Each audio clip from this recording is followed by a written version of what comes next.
Hello students, today we are going to discuss about chemical adsorption.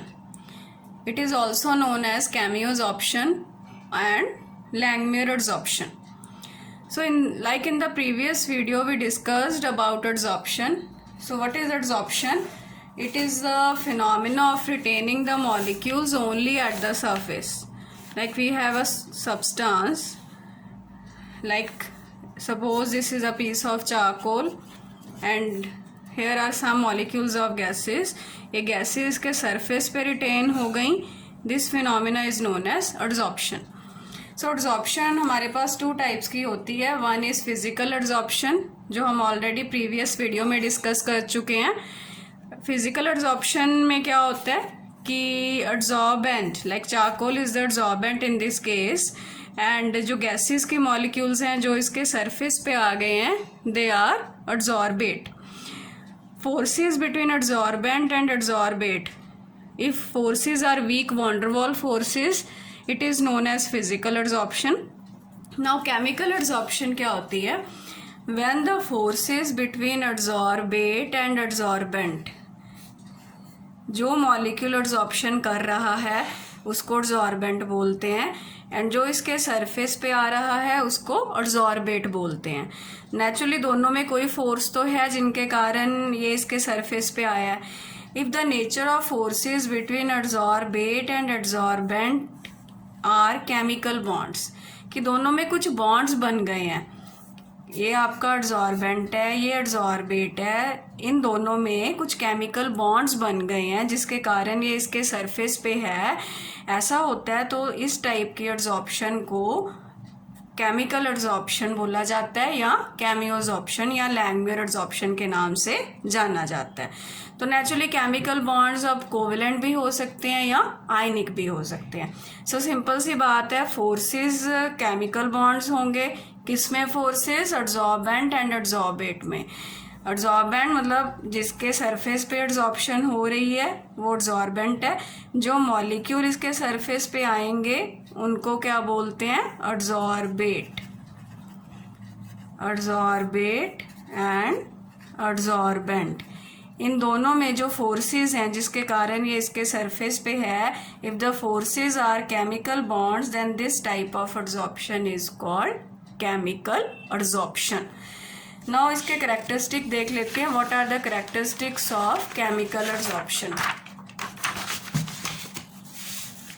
First characteristic is highly specific nature, high specificity. अब highly specific nature से क्या meaning है? Highly specific nature का मतलब होता है कि वही मॉलिक्यूल्स सरफेस पे आके रिटेन होंगे जो मॉलिक्यूल्स एड्सॉर्बेंट के साथ केमिकल बॉन्ड बनाने के कैपेबल हैं. लाइक ऑक्सीजन ने आना है सपोज करो. अब ऑक्सीजन हर किसी के सरफेस पे तो आ नहीं सकता.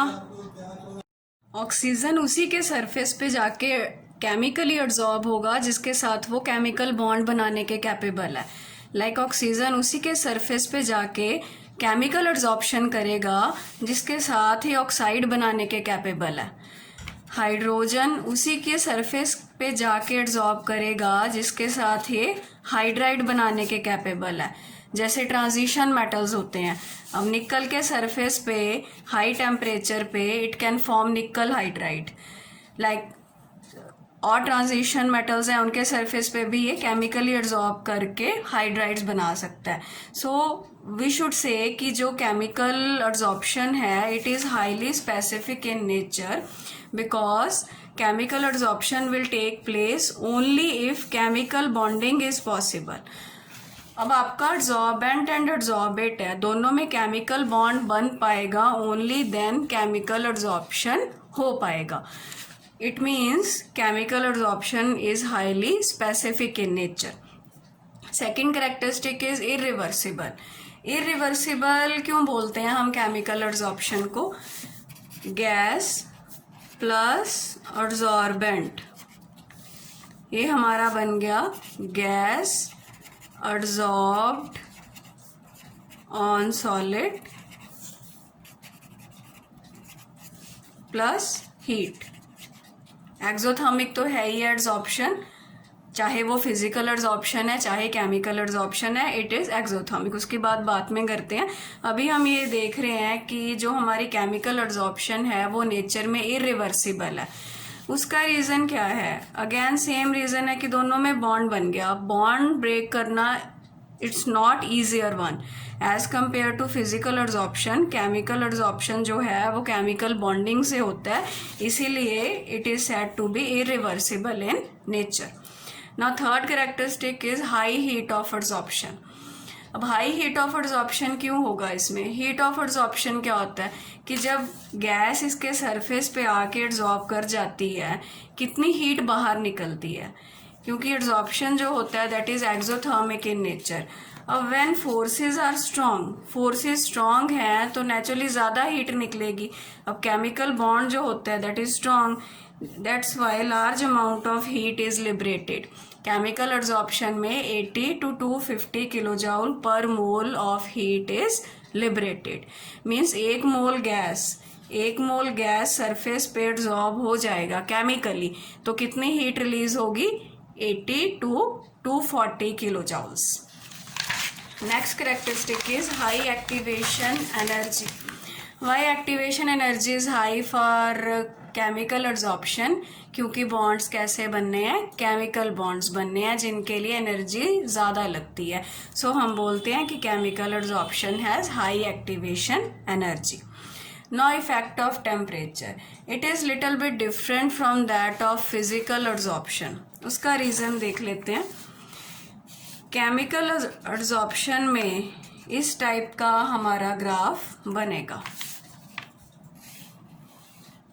अब ये ग्राफ क्या इंडिकेट करता है कि with rise in temperature adsorption का जो एक्सटेंट है वो बढ़ रहा है। स्टार्टिंग में जितना हम टेम्परेचर बढ़ाएंगे एड्सॉर्प्शन, x बाय एम क्या है? एक्सटेंट ऑफ एड्सॉर्प्शन, कि कितनी एड्सॉर्प्शन हो रही है। जितना हम टेम्परेचर इंक्रीज कर रहे हैं उतनी एड्सॉर्प्शन बढ़ रही है। एक पर्टिकुलर टेम्परेचर पे आने के बाद टेम्परेचर बढ़ाने से एड्सॉर्प्शन डिक्रीज होने लगता है। पहले क्या होता है? इंक्रीज। तो उसका रीज़न यही है क्योंकि केमिकल एड्सॉर्प्शन के लिए हाई एक्टिवेशन एनर्जी चाहिए होता है। तो high activation energy high temperature से मिल जाएगा। तो स्टार्टिंग में तो एड्सॉर्प्शन की एक्सटेंट बढ़ जाती है but after some time decrease हो जाती है। उसका रीज़न क्या है? क्योंकि एड्सॉर्प्शन का जो फिनोमिना है that is exothermic in nature and we know very well कि exothermic reactions are preferred at low temperatures. But even then starting में क्यों इंक्रीज हुआ? Due to high activation energy which can be obtained by high temperature. So chemical absorption first increases with increase in temperature up to an extent and then decreases. So we have 5 characteristics of chemical absorption.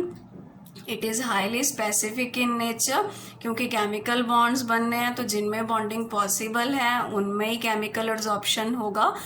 Second is irreversible nature क्योंकि again chemical bonds बन गए तो easily डिसऑर्प्शन नहीं हो सकता. Third, high heat of adsorption. Bonds again chemical bond strong होते हैं तो ज़्यादा हीट लिबरेट करेंगे 80 to 250 किलोजूल पर मोल. Then high activation energy is needed due to again chemical bonding. Then effect of temperature. With rise in temperature, first adsorption increases then decreases. Now last point इसमें क्या लिखा हुआ है कि sometimes ऐसे होता है जैसे मैंने अभी आपको निकल और हाइड्रोजन का एग्जाम्पल दिया कि मान लो कि स्टार्टिंग में ये निकल है और हाइड्रोजन गैस है. आपने कंडीशन क्या दे दी? लो टेम्परेचर दे दिया आपने. तो स्टार्टिंग में इसके ऊपर एड्सॉर्ब होने तो लग जाएगा बट स्टार्टिंग में फिजिकल एड्सॉर्प्शन होगी. दोनों में वॉन डर वाल फोर्सेस होंगे. तो जैसे ही आप टेम्परेचर बढ़ाएंगे सो टेम्परेचर बढ़ाने से क्या होगा? अभी इसके साथ केमिकल बॉन्ड बनाने के कैपेबल तो है ही है, हाइड्राइड बना ही सकता है. तो हाई टेम्परेचर पे यही फिजिकल एड्सॉर्प्शन केमिकल एड्सॉर्प्शन में चेंज होने के कैपेबल है. A physical adsorption at low temperature may change into chemical adsorption at high temperature. Same example given है हाइड्रोजन की, पहले वॉन डेर वाल फोर्सेस से फिजिकल एड्सॉर्प्शन हुआ और हाई टेम्परेचर पे केमिकल एड्सॉर्प्शन में चेंज हो गया। सो एड्सॉर्प्शन इज 2 टाइप्स का होता है, फिजिकल एंड केमिकल। सो हमने दोनों टाइप्स ये कवर कर लिया है। अब नेक्स्ट वीडियोस में और सरफेस केमिस्ट्री के टॉपिक्स डिस्कस करेंगे। Thank you so much.